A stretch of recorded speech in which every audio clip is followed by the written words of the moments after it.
Charleston Real Estate, Q1 2026 Trends. Welcome. Today we're stepping above the single month snapshot and looking at the first 3 months of 2026 side by side, January, February, and March, compared against the same months in 2025. That's where the real trend shows up. 1 month can be noisy. 3 months in a row tells you what the market is actually doing. Let's get into it. We'll walk through 2 segments, single-family detached homes and townhouse condo attached. For each, we'll look at the 4 numbers that matter most: new listings, closed sales, prices, and how long it takes a home to sell, plus inventory.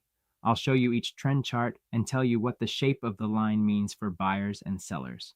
Start with supply. In January 2026, new single-family listings were 676, up 15% over last January. February came in at 691, actually down 4% year over year, and March was 829, essentially flat with last year. So the early year surge in supply flattened as we moved into spring. Sellers jumped in fast in January, then the pace normalized. Over the full quarter, new listings are up 2.7%, a small but real increase. Now demand. Closed sales went from 340 in January, up 7%, to 361 in February, down 12%, then jumped to 520 in March, up 2%. That's the normal seasonal ramp.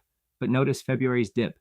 Sales actually fell year over year that month, even though listings were roughly flat. That tells us buyers hesitated mid-quarter. Year to date, closed sales are down 3.4%, so more homes listed, slightly fewer homes sold. That's a supply-demand gap opening up.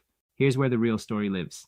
The median sales price in 2026 tracked $730K in January, dipped to $710K in February, and climbed to $750K in March. In every month, 2026 was above 2025 by roughly 2 to 6%. Steady appreciation, no acceleration, but no weakness either. Now look at the average sales price. January was $1.145 million, February was $1.126 million, March jumped to $1.175 million. Every single month of 2026 ran 10 to 14% higher than the same month in 2025.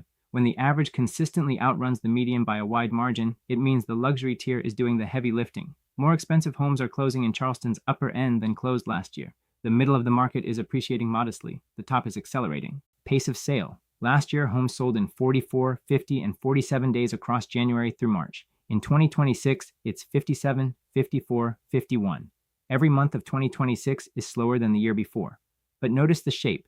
Days on market declined as we moved from January to March. The market sped up into spring, which is normal, but it's starting from a higher base. Year to date, homes are sitting 15% longer than a year ago. Inventory is the confirmation. 1,298 active listings in January, 1,392 in February, 1,403 in March, climbing each month and 12 to 15% above 2025 throughout the quarter. The list to sale ratio tells you who has leverage. In 2026, it ran 94.4%, 95.3%, and 95.4%. In 2025, the same months were 94.9%, 96.6%, and 96.1%. Sellers are getting about 1 percentage point less of their asking price than a year ago. Not dramatic, but consistent. Put it all together. More listings, slightly slower sales, slightly softer negotiation, but prices still rising. This is a healthy market easing into balance, not a correction. Now the attached market, and this one is much more volatile. New townhouse condo listings ran 260 in January, up 18%, 218 in February, down 16%, and 324 in March, up 28%. That's a roller coaster. The quarter total is essentially flat. Closed sales went 103, 133, 170. Compared to last year, that's down 2%, up 18%, and up 0.5%. Year to date, attached sales are up 9.2%, the one segment where transaction volume actually grew. Prices here are the most interesting chart in the whole report. The median price was $480K in January, dropped to $410K in February, and rebounded to $480K in March, a $70,000 swing in a single month.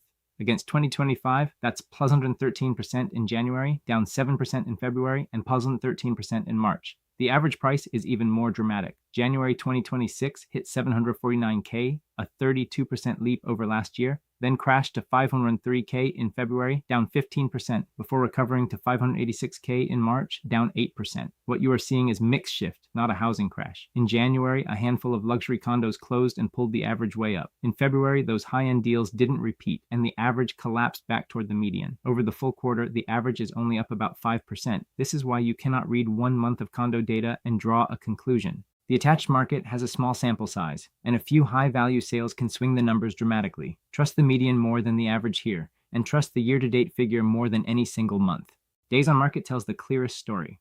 Last year, 47, 59, 49 days. This year, 69, 73, 44. January and February were dramatically slower, 47 to 34% longer than 2025, and then March snapped back to well below last year's pace. Why? Supply caught up to demand.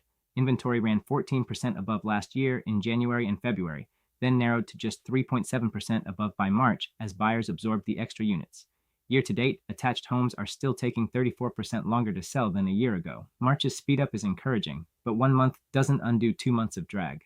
Here's the summary. Single-family detached is in a gentle, predictable cooling. More inventory, slightly longer sales, slightly softer negotiation, but prices still climbing and the luxury tier running hot.